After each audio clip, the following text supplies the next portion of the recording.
Is Manchester United 0, Manchester City 1. John Stones with the goal came from a set piece. It's been relatively open, certainly a more exciting game than the 0-0 draw they played out about a month ago, but lacking in quality here or there. City probably on top last 10-15 minutes or so. Kevin Doyle is watching this game for us, and we're going to talk to Kevin at full time. We'll also bring you some Philippe Auclair very shortly as well, as Mauricio Pochettino pitches up in Paris. But extraordinary scenes, as you heard there during news headlines in Washington. And we're joined by Paul Brandis, a voice familiar to News Talk listeners, White House Bureau Chief with West Wing Reports. Paul, you're very welcome. Evening. Good evening, Joe. How are you? Yeah, I'm very well. I mean, struggling to grapple with the scenes we're seeing over in Washington at the moment. Just carnage, shocking, a disgrace, really. Can you give us a sense of what has happened today? Maybe just pick it up from maybe around 1 o'clock lunchtime or so, Washington time, when Donald Trump was addressing a rally of his supporters outside the White House. We heard him here just in our news headlines, "We will never concede," and he was calling on Mike Pence to reject the electoral vote. So he spoke to his supporters outside the White House, and then what was due to happen at the House and what was interrupted at the House? Well, let me go back even a little bit further than that. You might recall a couple of months ago that President Trump was asked if he could guarantee and honor a peaceful transition of power if he lost the election. He refused to make any such guarantees. So perhaps we should have seen what was coming. He telegraphed that a couple of months ago. So here we are today, and he goes across the street more or less to talk to his supporters. And as you say, he said, "We're never going to accept defeat. We're not going to take this lying down. You should go to Capitol Hill," which is, I guess, about maybe 1.5 kilometers or so from the White House. He even said that he would walk with them. Of course, he didn't do that. He went back to the White House. But then, as you've seen, everyone around the world has seen these just shocking, disgraceful pictures of what has happened. These goons, that's the only word to describe it, literally forcing their way into the U.S. Capitol, the very heart of American democracy, shattering windows. There have been armed standoffs with guns drawn literally outside the doors to the House of Representatives. Vice President Pence was inside. The entire House and Senate were in that chamber at one point as well, talking about counting the Electoral College. They were all evacuated. House Speaker Nancy Pelosi, who is second in line for the presidency after Pence, she was evacuated. Also, Vice President-elect Kamala Harris, she was there as well. They have all been evacuated, their location undisclosed, but that is where we are. It is now about 4 o'clock here in Washington. Temperature going down, getting cold and dark, and yet this thing appears to be no end in sight as we speak. Yes, I've just seen in the last few moments a bunch of the choice morons have taken down an American flag outside and replaced it with a Donald Trump flag. Do we have any sense of the numbers inside, Paul? There's certainly a large crowd outside. Do we know how many have made their way inside and are roaming the halls as we speak? Yeah, I'm reluctant to give any numbers because I've heard I've heard different numbers. That's really hard to get an accurate figure. But it is true, of course, that the vast majority, it's believed about 30,000 people are outside. Certainly, I would think, the guesses that I've heard have said maybe have ranged from a few dozen to perhaps, 100 or more, but nobody really knows at this point. But certainly enough to scare lawmakers into hiding under their desks, cowering behind locked doors, being evacuated in some cases. So we do know there are enough people there to cause them to do that. Again, as you said, just a shameful disgrace. The whole world is watching what is going on here. And the president himself, by the way, has said nothing about any of this other than just tweeting that people should respect the police. He has said absolutely nothing about this. His most recent tweet, I'm asking for everyone at the US Capitol to remain peaceful, no violence. Remember, we are the party of law and order, respect the law and our great men and women in blue. Thank you. CNN have reported a woman is in critical condition after being shot in the chest. Do we know any more about that? Is she part of the armed forces or one of the protesters? That has not been established yet. Yes, we can. It is true that one person was shot. That incident apparently occurring outside the Capitol. The shooting did not take place inside the Capitol. And just to take a step back, when I said that the president has had nothing to say about this, he did again call for supporting the police. I was talking about him actually coming down into the briefing room and appearing on television, where his words would be get even more attention. He could stop this probably pretty quickly by urging folks to just stop what they're doing and calm down. He has not said that. All he said was, hey, we need to support the police. I think it's a little, too late at this point from him. It's funny, you're right, because it didn't even, when you said he had said nothing, it didn't even occur to me that he would address the nation like a normal president. I just presumed you were talking about his Twitter feed, that might be the only way he would communicate. Of course, he should be in front of a camera right now, or he should be down there. Yeah. So this is just quite extraordinary. I mean, presumably troops are being deployed. I mean, geez, he got rid of a bunch of protesters in the aftermath of the George Floyd death outside the church in front of the White House in double quick time to stand there and pose with his Bible. And we saw the force which came down on protesters during the summer. So what are we anticipating here from troops who I presume, Paul, are en route? Well, the National Guard has been called out. We've learned in the past 30 minutes or so that local police from jurisdictions in the Washington area are being sent to downtown Washington to help out as well. I think when this is all over at some point, there's clearly going to be an investigation into just how the Capitol Police were overwhelmed. They knew this was going to happen today, and yet they seemed quite unprepared for it. But that's a discussion for another day. But we do know the National Guard has been activated. That theoretically could mean thousands of armed troops, along with hundreds of, again, local police officers who are coming downtown. But the issue is, the folks who Trump criticized and tear gassed and such over the summer after some of these race riots, they were not his supporters. These people on Capitol Hill are his kind of people. He spoke to them today. He urged them to go to the Capitol. He's not urging the kind of force be used against them that he did against folks over the summer. Remember back then he said, well, you've got to control the streets. You've got to use whatever force is necessary to control the streets. But these are his people tonight. So perhaps that explains why he has not come on television again and said a peep about any of this. Yes, and just a last point, Paul, for anyone tuning in, can you just, again, I don't have TV pictures in front of me now. Believe it or not, I'm having to keep an eye on a Manchester United-Manchester City game. This is a sports show, usually. But you might just describe the scene as you see it now, as TV pictures are carrying it. Well, I'm looking, I have two different televisions that I'm watching, two different channels, and they're both showing the same thing. I mean, just hundreds, perhaps thousands of people outside the Capitol. They're waving American flags, or even waving Trump flags. There was a video about a minute ago, in fact, of them taking down an American flag and putting up a Trump flag. It's just remarkable. Again, just a shameful day here, and I'll be honest with you, just an embarrassing day for my country. It's just very shameful. Okay. Well, Paul, I know you're usually a guest on the Hard Shoulder here in News Talk. Thanks so much for taking the call at short notice. Much appreciated.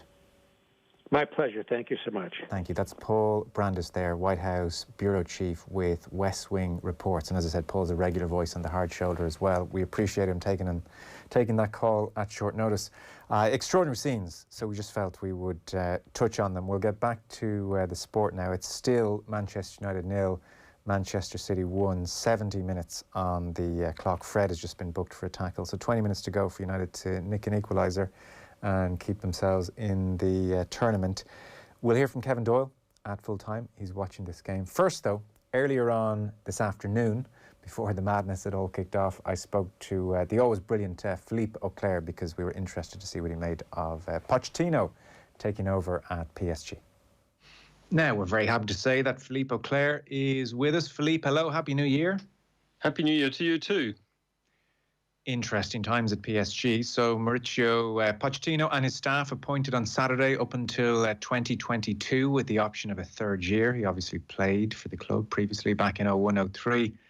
Before Pochettino and all that, can we have a glance back at the Thomas Tuchel era? As things stand, PSG are third in Ligue 1 after 17 games, which is kind of interesting. But they are only a point behind Lyon and Lille, who are joint top. They're through to the Champions League knockout stages, as Manchester United fans will know well. Last year, Champions League final, and their 7th Ligue 1 in 8 years. So does Tuchel depart with his reputation enhanced or diminished? Is he hot property now in European football? I'll say neither. And the reason is that the results have been, what you would expect. He was the first PSG manager to take the club to a Champions League final, which is a great achievement, even if it was an achievement that was reached in pretty peculiar circumstances. We'll remember the game against Atalanta, for example, and the kind of lucky draw that PSG had in the final late, but they made the most of it. So in this context, he did very well. In other contexts, he was not exactly as successful as I think he himself and the hierarchy at PSG would have liked him to be. They haven't quite gone past this glass ceiling that they seem to bump their head against ever since, actually, Carlo Ancelotti was the manager of the club. And despite huge investment, they succeeded domestically, but to be honest, this is par for the course. This is just like for them to win the title and even to do a treble is nothing exceptional. It's almost like avoiding relegation for a mid-table club and in the Premier League. So his legacy, if there is such a word, is very difficult to evaluate at this moment because you don't feel that there is a legacy as such, that you don't feel that what he has done as PSG is going to have a lasting impact on what the club is going to do over the next couple of seasons. And actually, the very illustration of that is the fact they've taken on a manager who is a legacy manager, i.e. Mauricio Pochettino, a man who's never won anything, but a man who is capable not only to give them success in the short term, which is what they want, but also to build the foundations of the PSG that Nasser Al-Khelaifi and his bosses dream of. Thomas Tuchel's position never felt that secure. I mean, even take something he said in October. He was very unhappy that PSG lost Cavani to Manchester United and Thiago went to Chelsea as well. And he was saying, we lose too many players on free transfers. Yep. And Leonardo, sporting director, came out and said, Tuchel needs to understand how delicate the current situation is. We've seen a drop of more than 100 million euros in our income. We've got financial fair play. The club and I really aren't pleased about his comments about the lack of signings. If someone isn't happy, they should leave. I'll speak to him in private about this. Now, I'm no fortune teller, Philippe, but at that stage, if I was Pochettino, my ears were peaking. The only way Tuchel could have survived was to make himself virtually unsackable at all times, and PSG's domestic form was very, very average. 14 points from a possible 24. What's this about? It's about mostly an impossible season to manage to start with. It's the result of, obviously their season ended much, much later than anybody else in the French league. He's had to rely on a squad which was never complete, never full. You had all the COVID cases with very strange behavior from some top players like Neymar, for example. You might remember that. There were a number of injuries. He's never been able to put together the team that he really wanted. And to be honest, I don't think he had the team he wanted either. And when Leonardo is alluding to the differences of appreciation between himself and his then manager, a lot of it relates to the politics of recruitment. Tuchel really felt that the club was not recruiting properly.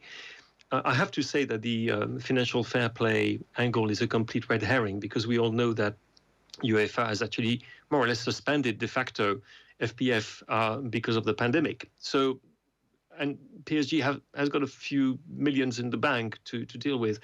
But it was really one of the many things on which the two men were at loggerheads, and it held on until the final of the Champions League. According to everything I've heard from actually inside the camp, the atmosphere within PSG, the dressing room, was really good up until that final against Bayern Munich. They had found a kind of togetherness that perhaps had been elusive beforehand in the run-up to the final, but then afterwards everything went wrong. And the results on the pitch were very disappointing. They were not exactly unexpected.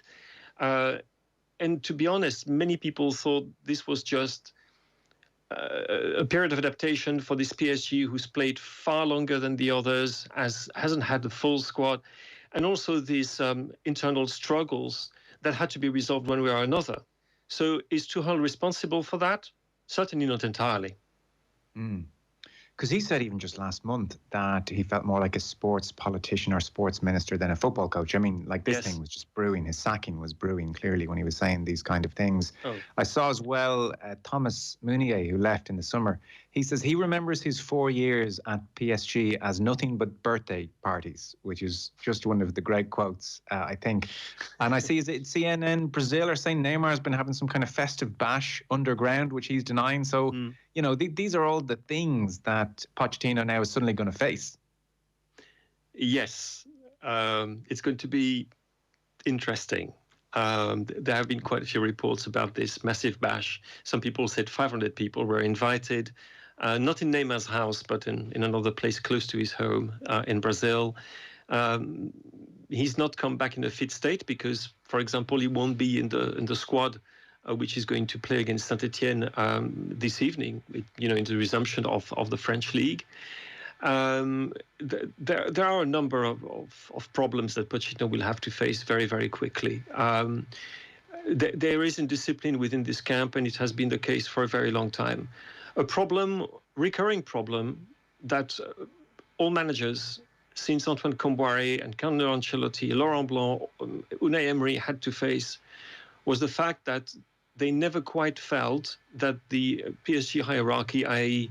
Nasser Al-Khelaifi, was fully on their side when they were having problems, especially disciplinary problems with some players.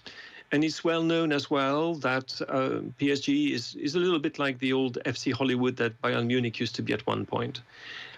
Some players don't necessarily have the kind of hygiene in terms of a lifestyle, of course, that you would expect from top footballers. And it's been very difficult for managers so far to be able to impose their will and their discipline on that group of players. They have tried to address that by moving some players away. They have tried to address that by having managers who had a reputation for being quite strict disciplinarians, which is certainly true of Tuchel and is even true of Mauricio Pochettino. So you would say that, yes, the next few weeks are going to be very interesting in terms of team selection and in terms of what happens exactly in the relationship between the player and the new manager. And believe me, PSG being the leakiest club in Liga, we will know about this fairly soon. Yeah, it just seems like such a mess to try and clean up. Yeah. And it's not that the dice are rigged necessarily, but it's complicated by the fact that you, seemingly any manager goes in there, you in Pochettino's case, you are not as powerful as Neymar. For instance, one of the main protagonists when it comes to a lack of hygiene. I like that phrase of yours, by the way. So Neymar's off doing his thing, and the president enjoys chatting to Neymar, and it's nice. There's egos, and it's nice, and me and Neymar are on our level, and we're good friends, and Neymar's doing his thing. Yep. And meanwhile, you're Pochettino coming into this mess where previously, the alpha males in your dressing room were Harry Kane and Son, both absolute models of professionalism and humility. So yes. How does any manager clean up PSG when effectively that manager is not all that powerful? I guess you've just given one of the reasons why Pochettino's contract is only 18 months long. Why would a club which has just netted one of the most sought-after managers in the world game would only give him 18 months? No way. That's not going to happen. So my guess would be that Mauricio Pochettino would like to taste the water for a while before fully engaging with PSG, because he might have some ideas at the back of his mind. What can I say? I think you're absolutely right. I think the coziness of the relationships that Al Khelaifi and some other people at the club have had with some of the star players has been really a problem. It's also, I don't think it's not betraying a secret when saying that when things don't go right, it becomes quite difficult for the managers to have a direct link to their owner and to their chairman, i.e. Nasser Al Khelaifi, and beyond that, the Emir of Qatar. And there tends to be the players' rule, basically. And this is where, when the appointment of Mauricio Pochettino, you could see it in two ways. You could see it, first of all, it's a really quite fashionable and impressive appointment, but it might also be a statement of intent, because we all know how Mauricio Pochettino worked at Espanyol, at Southampton, and at Tottenham. And we know that he's somebody who has very high demands in terms of discipline and the way the players behave on and off the pitch. So maybe they brought him precisely for that reason, because they understand that some of their star players do need... and Neymar is not the only one. Would you think of somebody like Verratti, for example, who is clearly one of the great talents of his generation in midfield, has never been able to fulfill this potential precisely because of a lifestyle that is perhaps not exactly ideal for a top footballer, and a number of injuries, which perhaps were also caused by the fact that he doesn't look after himself as he should. So you bring in Mauricio Pochettino and you hope he's going to bring in the same kind of discipline he brought in his previous clubs. But that goes obviously with a risk, which is the antagonization of some key players within that PSG team, players who've been there for a while, players who've seen managers come and go, and whom at the end of Tuchel's reign really couldn't care less about what was going to happen to their manager or not, whatever the messages of social networks might have been. So maybe in some respects for Pochettino, it's a shot to nothing. This elevates him to the level of super club manager, which is a nice merry-go-round to get on board. And if things go very badly awry, his stock is high enough for him to explain this away as well. Look, it's a basket case. Nobody can sort out that mess over there. And so he probably walks into a pretty big job in 18 months if things go badly awry from the off. Yes, indeed. And if he walks off at some point, be it in 18 months or earlier, it will be with probably a French League champion title to his honours list, which is empty for the time being. And he might have another treble. There's no reason. PSG are so far ahead of everybody else that, believe me, the situation will right itself. Pandemic permitting, of course. And you will see PSG dominating the game in France as it has done for a number of years. In Europe, it's a different thing. They've done, in a way, the most important thing. They've qualified, which is another thing which wasn't held in Tuchel's favour, and which, by the way, I don't know if you're aware of this, but one of his assistants, called Scholt Löw, who is Hungarian, so apologies if I've completely... made a mess of his name, but I had talked to one of his country's papers just after the weekend, I believe, and actually starting to spill the beans a little bit and explaining that the decision was absolutely incomprehensible and insisting on the fact that the primes we learn out were the root of it, and that people just didn't realize what Tuchel had actually achieved with that group of players, and that he'd gone as far as he could in that context. So yes, I would say it's a bit of a risk for Pochettino, but it's not a huge risk after all. He will win titles with PSG. If he didn't, there would be real questions asked about, his leadership and management, but he will.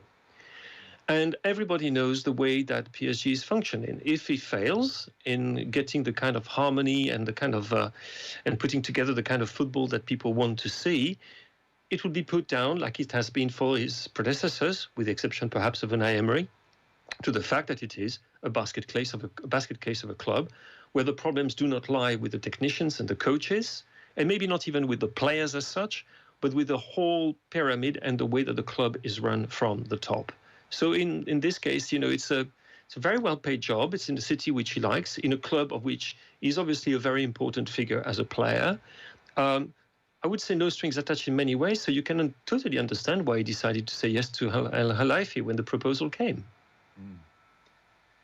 Yes, I suppose I'm talking of the negative aspects of the job, which are very real, you know, and Pochettino has to go in with his eyes wide open. But you think of the positives. We did, as you say, see a kind of collective focus blossom last year in the latter stages of the Champions League, and they reached a final. Very much so, yeah. By all accounts, there was a dinner at Verratti's restaurant, no less, where they said, come on, let's get it together and give this a bit of a push. And when they did, they obviously got to a final. So if Pochettino arrives there and can tap into that, wherever that is buried, you know, these are still high-level professionals who do want to win things, I'm sure.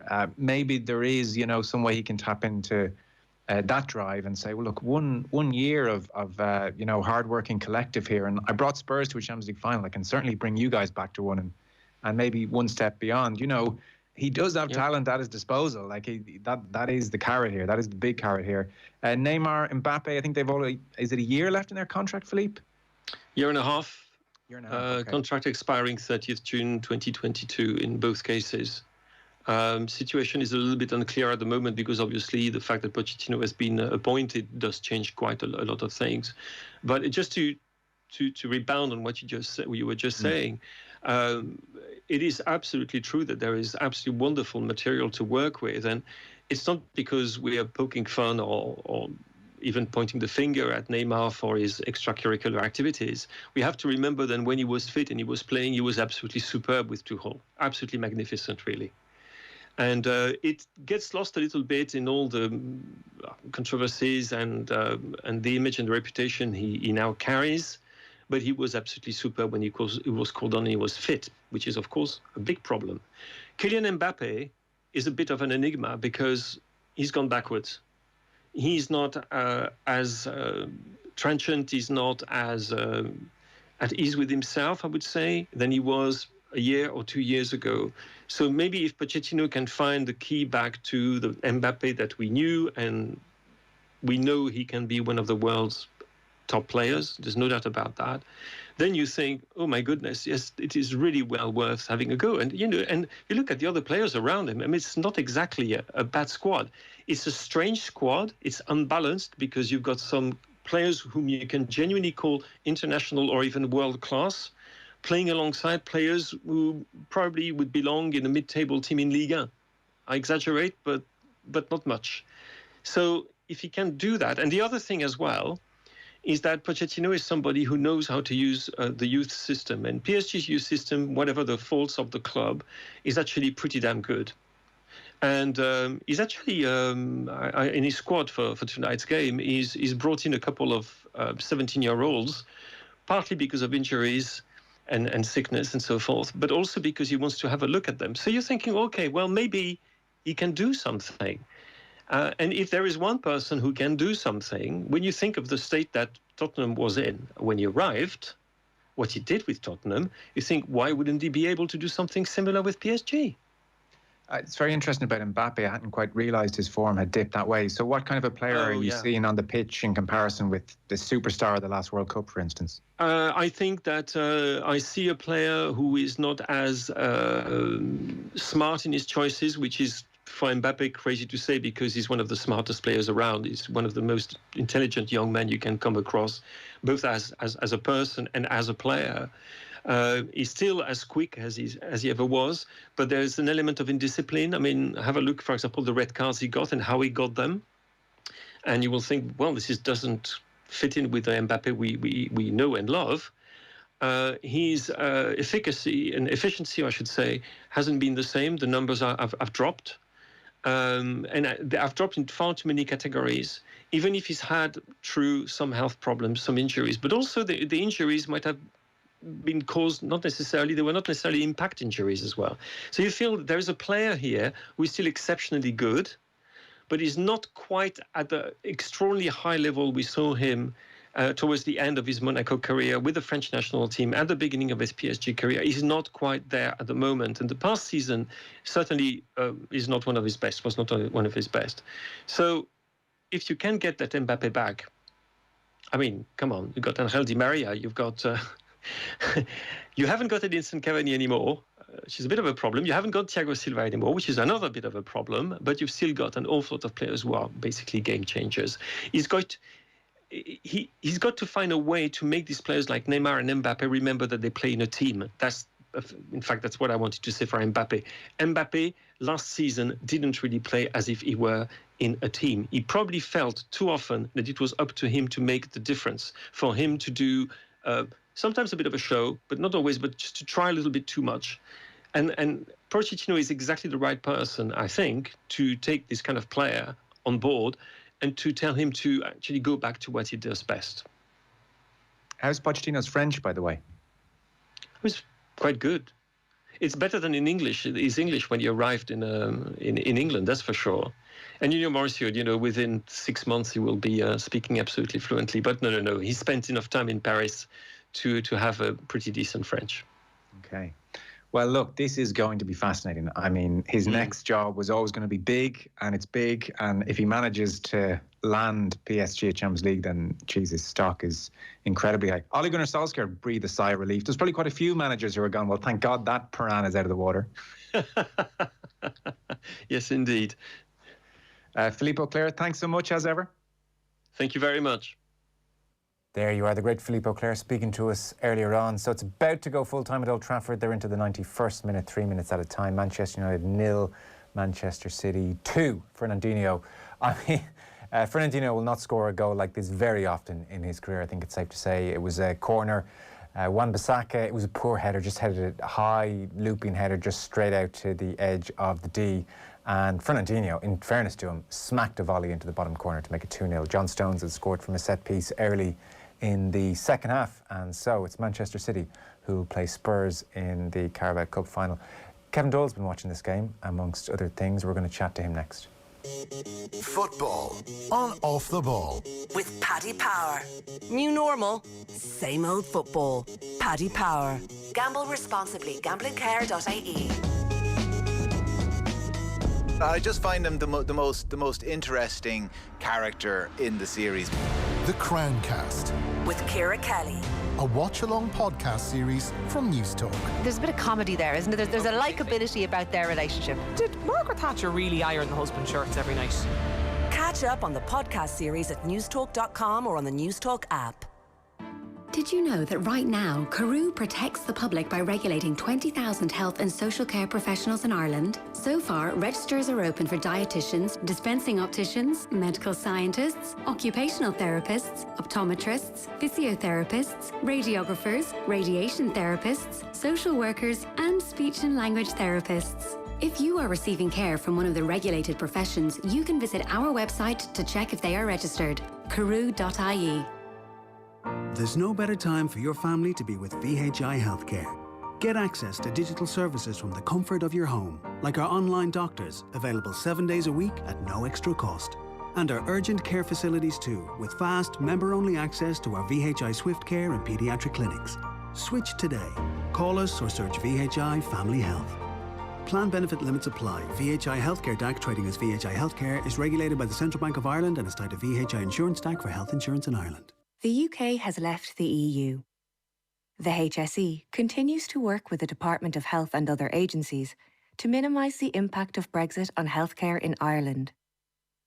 For more information on your health services and Brexit, visit hse.ie/Brexit. From the HSE. Football on Off the Ball with Paddy Power. Minimal contact in stadiums shouldn't stop the usual suspects from going down. Gamble responsibly. Gamblingcare.ie. Welcome back. Manchester City players high-fiving on the pitch. It's gone full-time at Old Trafford. John Stones scored the opener from a corner, and then Fernandinho scored a volley he's not likely to score too often, as I was saying before the ad break, to make it 2-0. Kevin Doyle, former Republic of Ireland international, watched that game. Kevin, how you doing? I'm good, Joe, and yourself? Yeah, very well. Were you flicking over to CNN or did you stick with the game? No, I stuck with the game. Less carnage at Old Trafford.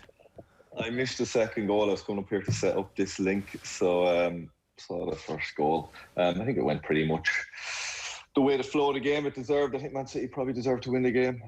They looked more threatening going forward. Man United again, to me, looked fairly suspect at the back, which me might worry for them if they're to put in some sort of title challenge. In what way are they suspect at the back, Manchester United? Is it a certain individual in there who's making some bad decisions and causing havoc, or is it a collective issue? Collective. To me, it looks like, I've said it a couple of times, like they spent a lot of money, their whole back four, if you go through them. You know, they're probably as expensive, if not more expensive than anyone in the league. You know, Luke Shaw was, I think, around 40 million. Wan-Bissaka was in and around the same. Harry Maguire was a record amount spent for a centre half. To me, they look like they need a defensive coach. They look like they need specific work. They don't look like a group. They always look like they're doing their own thing. Spaces between them and the decisions they make. They're good in, like, Wan-Bissaka is excellent going forward, but going back the way, even the other night when he switched off for a quick free kick, different things. Luke Shaw, to me, overcovers all the time, always gets caught out of position. It just looks like they need coaching, drills, videos. It looks like they don't do it. Maybe they do, maybe they don't, who knows. But to me, it looks like they never do it in training. It looks like they're the sort of team who go out and play a five-a-side in training, and it's fantastic, and there's loads of goals scored. But when it doesn't look like they work on any sort of defensive shape or organisation, because they are good players. Yeah. Harry Maguire gets a lot of stick, but he was signed as a top player, and everyone was pretty happy with that signing. Manchester United fan-wise, it's like, yeah, this is the centre-half we need. But again, I need those back four haven't done what they were expected of them when they were brought in. I thought Maguire did reasonably well tonight, intercepted quite a few balls, found himself in good positions. Are you a Bailly or a Lindelof man? I suspect neither ultimately, but if you had to pick. Bailly looked good the last few games, in fairness. I think he just brings a bit more pace at the back. Yeah. Maguire, I think Maguire gets more stick than he probably deserves. I'd be more worried about the two fullback options. I'm always pulling my hair out watching Luke Shaw in particular. When you I say never think he looks fit, first of all. He doesn't. I mean, it's ridiculous. He's just not fit, and like he can delude himself. He just isn't. When you say he's over-covering, what does that mean? If you watch, I don't know if you saw the Aston Villa goal last week. He didn't get any. No one mentioned it. It wasn't mentioned in commentary. And I was tearing my hair out looking at it. He did a job that he didn't need to do. He left his man. I can't remember the Aston Villa goal scorer, but he was marking him. He tracked him back, did everything right. And at the last second, he had a bit of a brain fart, and he went to try do Harry Maguire's job. He kept straight in across. And not only did he not do the job and cut the ball out, which he tried to do, he turned his arse to it. But if he had just stood in his position, maintained his shape, the ball would have dropped to him in his, he was covered enough. He tucked in nicely. He was in a good position. That's the last second. And you see that at the back stick. I don't know, the amount of times, maybe I'm just picking on him, but the amount of times I see him at the back stick getting caught out of position, looking over his shoulder, not being aware of the person he's marking. Do his job, first of all. Don't be worrying about Harry Maguire or whoever else is in there. Yeah. Do his job. And in that game in particular, it really stood out to me. And Wan-Bissaka got a bit of stick. He switched off for a quick free kick against Aston Villa. They broke down the line. But not a word was said about Luke Shaw. I just think he just hasn't, his fitness. I don't know how. Man United have the best sports scientists in the world. Obviously, he must be passing all the tests, because how is he playing? But just looking at any person watching from the sidelines, you'd say he needs to lose a bit of weight, needs to be fitter, stronger. He seems to come off with cramp or tight muscles a lot of the time, get little injuries like that, which is a sign of someone who isn't in the proper shape. Because there was a period where he came back one pre-season and talked about how he had really got on top of his diet, and that meant had been an issue. It was like an acknowledgement that, maybe I hadn't been as professional as I needed to be, but visibly he doesn't. It just looks like he could lose a stone and he wouldn't miss it, I mean, being brutal about it, which is a lot of weight to, for a professional footballer to carry anything even close to that looks like a lot. Unless maybe he might argue he's a Wayne Rooney body type and it's just appearances. I don't know. Yeah, listen, maybe he's just sort of unique body type. I know people do struggle, and you'd accept a few years ago he was young and he mightn't have known, his diet might have been off. He's living like an 18 or 19-year-old does, and you'd imagine he came back. I remember when he was speaking, that's probably 2 seasons ago now. It was under Jose Mourinho anyway, and he was getting a bit of stick from Jose Mourinho, and rightly so. It didn't seem to change to me. Looking at you use your eyes and you look at someone, and he never looks fully fit. I know Damien Duff. I remember asking Damien Duff about him. We were doing a Man United game together, and he was saying he played against him, and he was phenomenal. This is at Southampton. He was, in the stats afterwards you watch, because Damien thought I'd never seen anyone run as much as them, and he said he ran double what anyone else did, high intensity, and that was why Man United spent so much money on him. But he hasn't done that at Manchester United, and maybe he's just very unfortunate. No matter what he does, he can't, visually keep the weight off. You have to look at his body, you look at his face. Most professional footballers, 99 of them, are fairly chiseled, fairly gaunt, looking nearly ill looking. He's certainly not looking like that. No, you can see it in a footballer's face straight away these days. They're 5%. You can see 5% body fat, cheekbones a mile away. And he doesn't quite have them. Do you know he does another thing actually? And sorry, this has turned into a Luke Shaw session. It's not meant to be that. We'll get off Luke Shaw in a second because it's problems are wider than him. Do you remember post COVID on Project Restart, there was a Spurs Man United game. It was when Roy Keane went off in the studio about how, De Gea, he'd have him up against the wall or whatever. But there was a goal conceded in that game where Luke Shaw's at left back and he heads the ball forward, or he passes the ball forward, one or the other, I can't quite remember now. I think it's a header. And before he's certain that the United player he's headed the ball to has possession, control, because the game, he was still under pressure, the guy who's giving the ball to. He'd sort of sprinted on beyond him as if to, go in an overlap type thing, and Spurs broke into the space where he was and they scored a goal. He's done this a few times. Ever since, it just stuck in my mind at the time as an odd thing for a left back at that level to do. He'll do silly things like that a good bit as well, and you're kind of thinking, there's loads there in the kind of pro column, and then there's these odd things in the negative column. They've bought Alex Telles for a reason. They deep down they know it's not quite working. And I think Telles does. Solskjaer goes back to Shaw. He plays Telles for a few games, and I always, he's not perfect either, but I always feel more confident when he's playing. I think he does a better job, but he seems to have a favoritism for Shaw or likes him. Sees maybe he's, we don't see what he's doing in training or what's going on there, but. Again, just going back to, and it's not just Shaw, we're picking on them, and they're tied for top of the table at the moment, and a bit harsh, but to me they don't look, it's the 1 week all over, they're so good going forward, they look like they can score, not at will, but they look exciting to watch Manchester United play. But at the back, I really just feel I'd love to, he's bringing in players, there are ex-players and ex-coaches back in, Solskjaer's talk of different people coming in. I'd love to hear him bringing in just a defensive coach to take that back 408 day after day. They'd hate it and they'd be giving out and moaning, but they need it. You can tell, anyone watching them can tell that they're not a unit, and a little few tweaks and a little bit of work on it, and they wouldn't just be contenders, they'd be a massive force, because individually they were signed for Man United, spent a lot of money to all really top class players. Just together now they just don't look the sum of their parts. They didn't make the breakthrough this evening. Did City defend especially well, or United not quite at their best? City were good tonight. They were really sharp. They looked really good going forward. United weren't bad either. It was a close enough game. It was actually enjoyable game to watch for a League Cup game, and they both put out strong enough teams. A couple of changes, goalies and things. But no, I just think they had 11 attempts United to City's 12. So it was that it was relatively even. It was relatively even. I would say the City's 12 were a couple of them were a bit more clear cut. A few, I think it was 3 offside goals in the first 20 minutes. It was actually a really good game. So it was Man City had 2 off goals. Man United scored the first goal, ruled out offside. Man City scored 2 more, ruled out for offside. So it's a good game to watch League Cup wise. Probably as good as I've seen in a long time. Good to see them play their strongest teams. I think it was just a fair result. I don't think Man United played particularly bad. I thought they played fine, but Man City played better on the night. Yeah, I know sometimes United can play a diamond, but if they were playing 3 in midfield and presumably Bruno Fernandes is one of those 3, who were the other 2 for you? I think you have to play Fred and McTominay probably. Yeah.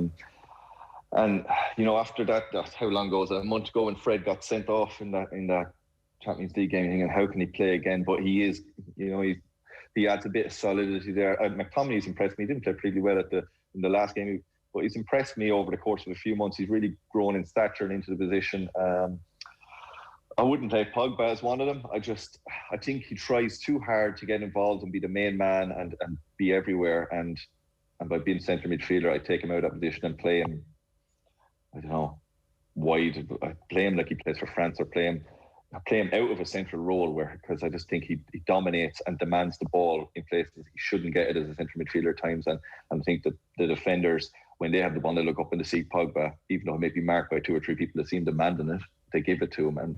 And I would take his influence out of that central role and put him a bit more in the periphery. But yeah, Fred, McTominay, they needed the back four, need them, and they need those two players sitting in front of them, and plenty of good attacking players ahead of them then to break teams down.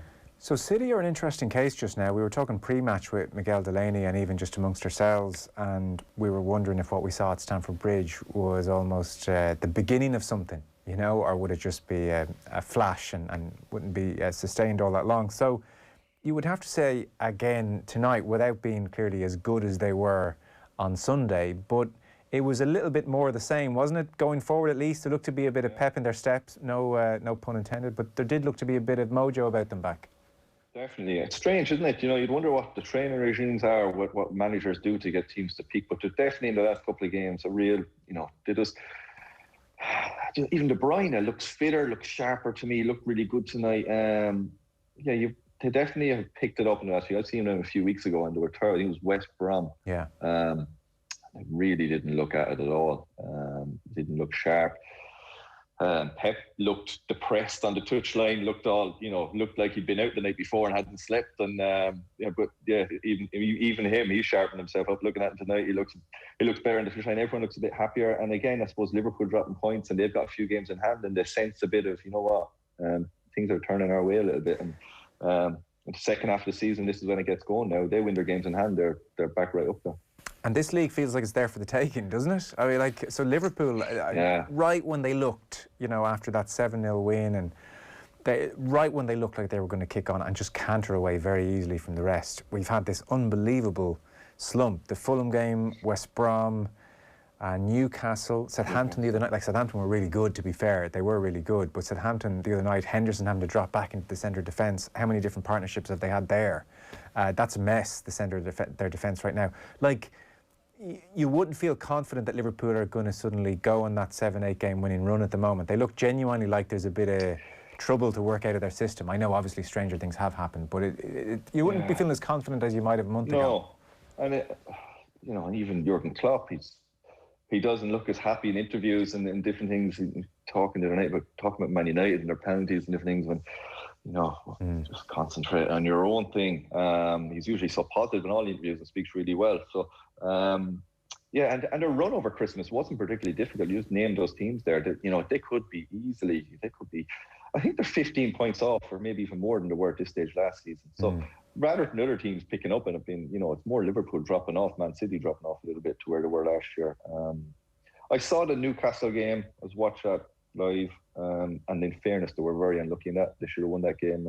Newcastle goalkeeper Darrow had a wonderful night, saved everything and nothing dropped for Liverpool on the night. I think Mo Salah could have had a hat-trick, had some great chances. So in fairness, they played well that night. But in the other games, the West Brom game, second half, they were very poor. Southampton, in fairness, having a good season. Listen, you could make excuses or reasons for different things, but overall, take those 4 or 5 games and over Christmas like that, they would have expected to be sitting pretty, I'd imagine. They'd have been happy with that fixture list, a busy time to have that fixture list. They'd expected to pick up a lot more points. So great for everyone else, great for us watching the league. Liverpool need to sign a centre half. A lot of it's spoken about, having to play Jordan Henderson there, not the answer. They need him in the middle of the park. And I also think they need a centre forward, different to what they have. Their three have been fantastic over the last few years. Brilliant.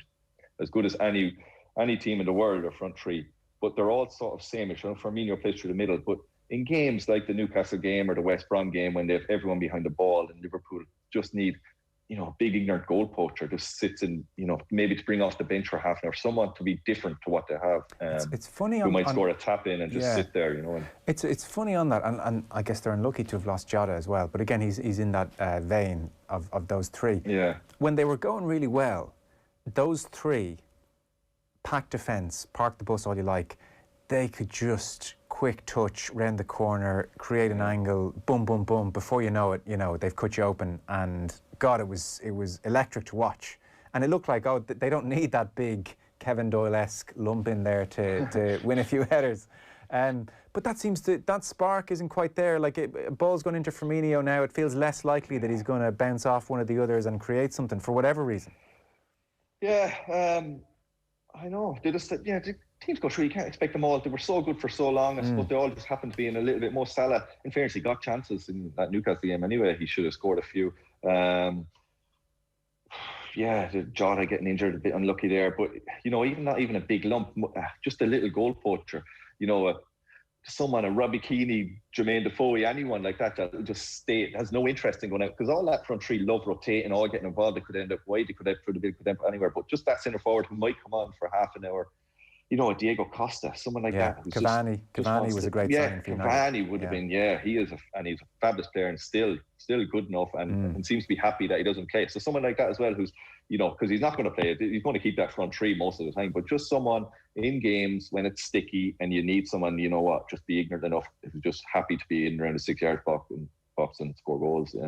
Aguero for Man City, obviously can't get these type of players. It's very difficult, but someone like Aguero who doesn't move, doesn't go down the wing, doesn't look to get it out wide in most cases, always just wants to score goals. And Liverpool don't really, they hasn't harmed them, I suppose, and that's what will be their argument, hasn't harmed them. But at the moment, you just to bring someone on for half an hour, make a change, a different style. They don't have anyone to make that change at the moment. And when they could do a goal or two in the last few games, I think it would have made the difference. Listen, brilliant stuff as always. The clock is against us. I'll let you go. And when you see the Wan-Bissaka header that leads to the Fernandinho goal on the edge of the area, you'll be giving out about him as well. So, Kevin Doyle, thanks a million. Appreciate it. Cheers, Joe. Thanks. Football on Off the Ball with Paddy Power. New normal, same old football. Paddy Power. Gamble responsibly. Gamblingcare.ie. Vodafone's super fast gigabit broadband is taking over. We've got gigabit broadband here.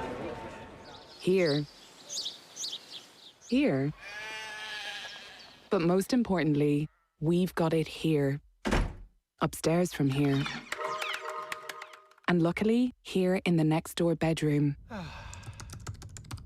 So you can wander from the comfort of your own sofa. Get Vodafone's super fast gigabit broadband, now available to more people than ever before, subject to availability in selected areas. Terms apply, average speeds. See Vodafone.ie fixed terms for full terms. Describe Maynooth University in 3 words. You're in control. Young, bold, progressive. Skills for life. Gives you choice. Feel so happy. Choose the university that puts you first. Best decision ever. Online CAO Information Evening, January 13th. Visit openday.maynoothuniversity.ie. Maynooth University. No bounds. You're the one who knows that speed limits are the limit, not a suggestion. That hazard lights don't make double parking okay, yet you get nothing in return. Well, the revolution you've been waiting for is here. Aviva are shaking up car insurance for safe drivers with a no-claims bonus discount of up to 50% at 5 years, a 20% no penalty points discount, and a 20% advanced driver discount. Buy your policy and join the safe driver revolution at aviva.ie. For car insurance, you're safe in the hands of Aviva. Acceptance criteria, terms and conditions apply. Offer subject to minimum premium of €280. Advanced driver qualification must be from a recognised association. See aviva.ie for more details. Aviva Direct Ireland Limited is regulated by the Central Bank of Ireland. Football on Off the Ball with Paddy Power. Gamble responsibly. Gamblingcare.ie. Oh dear. For all the madness in the world right now, I'm just on Sky Sports in front of me. Roy Keane and Mika Richards are in fits of laughter at each other. There is that bromance at least. There is love out there. So that's after Manchester United beaten 2-0 by Man City this evening, if you're just tuning in. Tomorrow morning, OTB AM, Andy Mitten on the game this evening. Aisling Sheridan will be on with the lads. Cian Fahey will be talking about the upcoming NFL wildcard weekend. And believe it or not, I'm going to be on as well, talking about 1 or 2 things. Tomorrow evening, Nathan in the hot seat, John Giles as usual on a Thursday, and Munster's Finian Wycherley will be on the show ahead of another big Interpro weekend. So that is all on the way on Off the Ball tomorrow. As ever, the OTB Sports app is where you'll find all our content. In the meantime, Tom Dunn is on the way next. Good luck. Give him a ball and he out of grass. He'll give you a move for the perfect pass.